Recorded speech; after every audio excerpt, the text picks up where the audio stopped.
my dinner is in the oven, so I know this is going to be the last one. But I wanted to finish up about the end of the new book without really. I mean, if I tell you the end, it's for you to read it, but read it anyway because of the good stuff.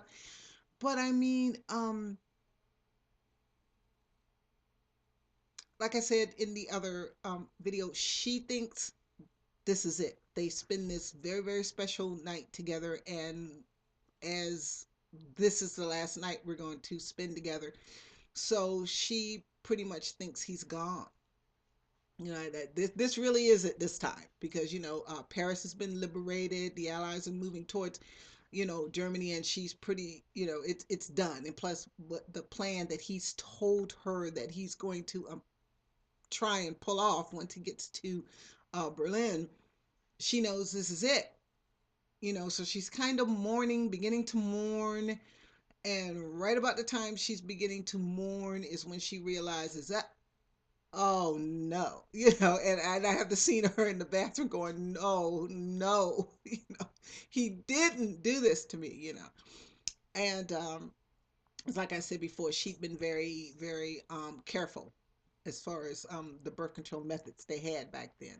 Nothing was I mean, nowadays the pill, the patch, the whatever they got, it's pretty much 99%. If you use it right and keep keep the certain amount of it in your bloodstream, then you pretty good chances are you're not going to get pregnant with it. But back in this day, basically they had prophylactics. They had like I said before, they call it the Dutch cap, um, and that's pretty much it. That was pretty much it.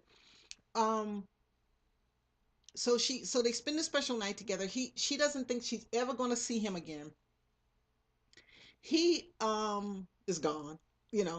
So she's starting to grieve, and right about the time she's deciding that, okay, it really is time for me to start grieving for this man now because this is it. Madame comes to her and says, well, no, he never made it to Berlin. He's actually still alive. He's out at one of the chateaus. I mean, all this time, the irony is he'd been really close to her, closer to her than when they were carrying on their affair. And he's only, a few miles away. Kind of the same thing happens. She goes to see him, and uh, he, for her sake, tries to play it off like, oh, did you come to gloat? Did you have fun using me? You were spying on me all that time. Kind of teasing her, kind of, giving her like a hard time for the benefit of the people that are standing around, because people standing around. And so she's like, oh, don't take it personally, stuff like that. And he's saying things like, well, um, when you write your memoirs, will you tell your grandchildren about me, or something, something like that. They're just having this conversation because when she walks in, well, what they used to do was they would first, the first thing they would do with prisoners that was officers, what they do was they lock them up like in a prison at first, let them suffer, and lock them up in a uh, like in a real prison where regular prisoners would be. Then what they would do, with high-ranking German officers, they would um, um, billet them in like chateaus and places like that where they could wear their uniform, and still, and have, all the amenities that men, their social standing would be, accustomed to. And in this way would gain their trust, and in this way they would talk, and then what they would do is they would bug every single room. So when she comes to visit him, the first thing he does is, to tell her that, they're listening, you know.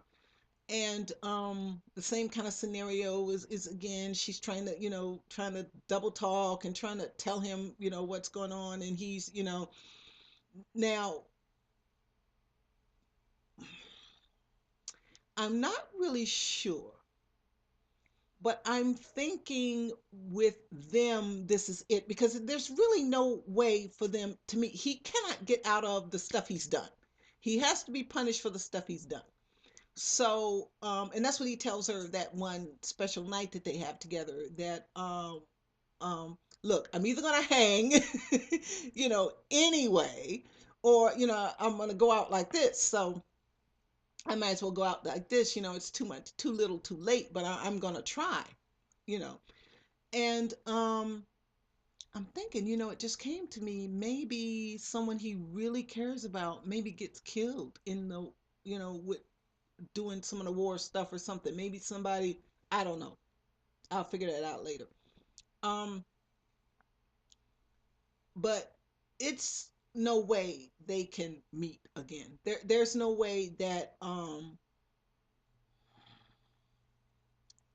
he can get out of the things he's done. There's no easy way to get him that he can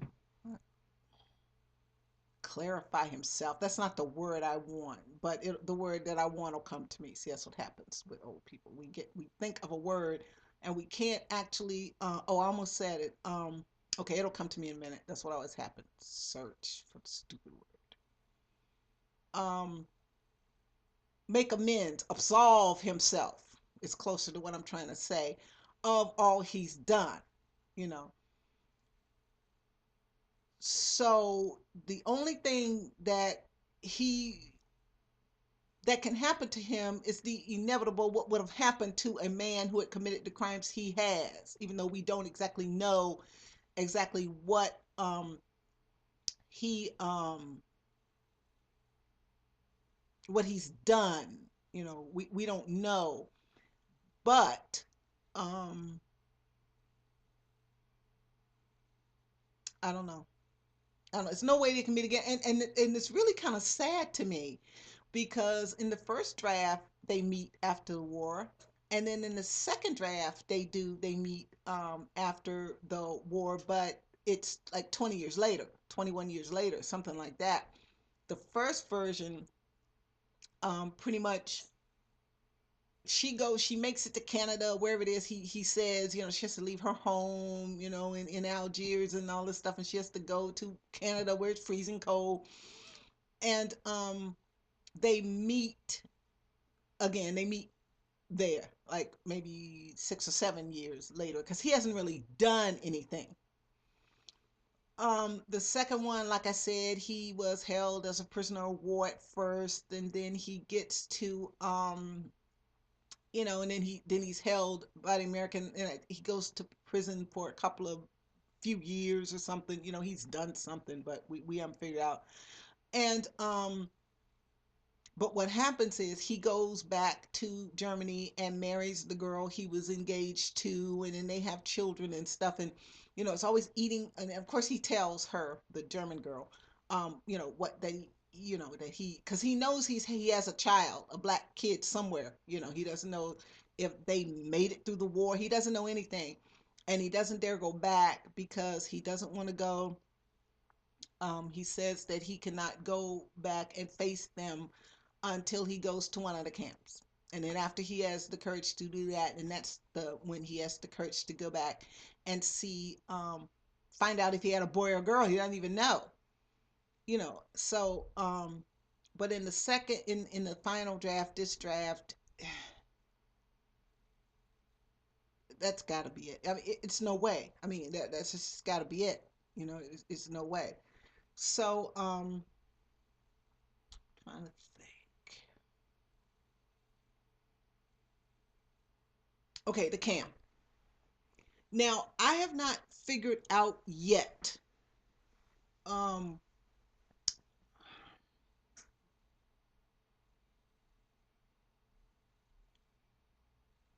I'm leaning towards them both not making it because number one, it would be too corny, exactly too corny for them to both survive this terrible thing, and it brings them closer together. Yeah, yeah, yeah, yeah. I don't know, so I'm leaving my options open. Or having one or the two of them survive. I mean, for their children's sake, I'm leaning towards one or the two of them surviving. I'm maybe. I don't know. I don't know. It's according to how it comes out when I'm done. But to be such a person full of life, I'm really good at death scenes. Oh my God, people die. I don't understand how I can be. I think that's the reason. It's because I am so enamored with life itself, just in general.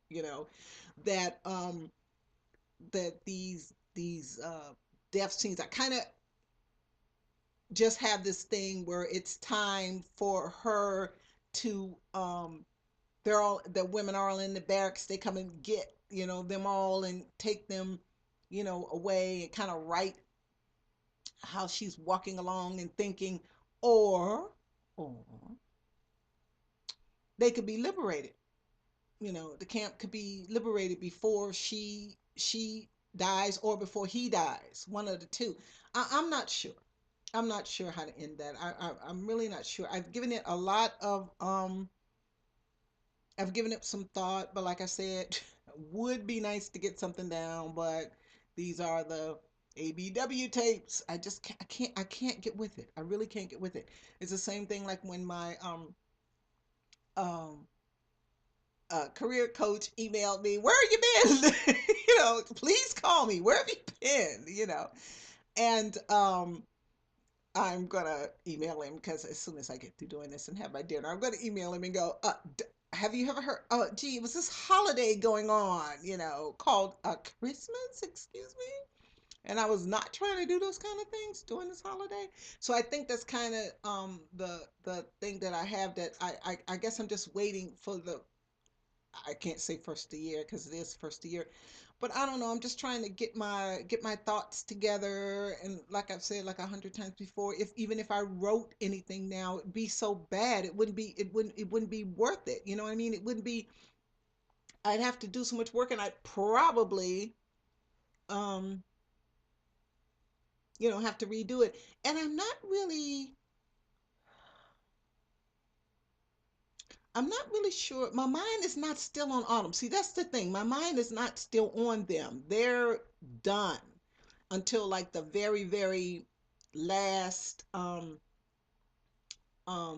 going over editing, stuff for when I actually get published. And that's something else I got to do also. I've got to get um online and find an agent. But with I don't know, being in transition and being, all this crazy stuff going on, it's kind of hard to concentrate on those kind of things, which it should actually be the opposite. When you're going, all this craziness um is going on, is when you really should be pouring yourself into doing, because that's how I'm going to get rich. I mean, I'm not going to get a job that's going to, well, yeah, I mean, I could get a, 6-digit job. Is no, it's not out of the question. That could happen.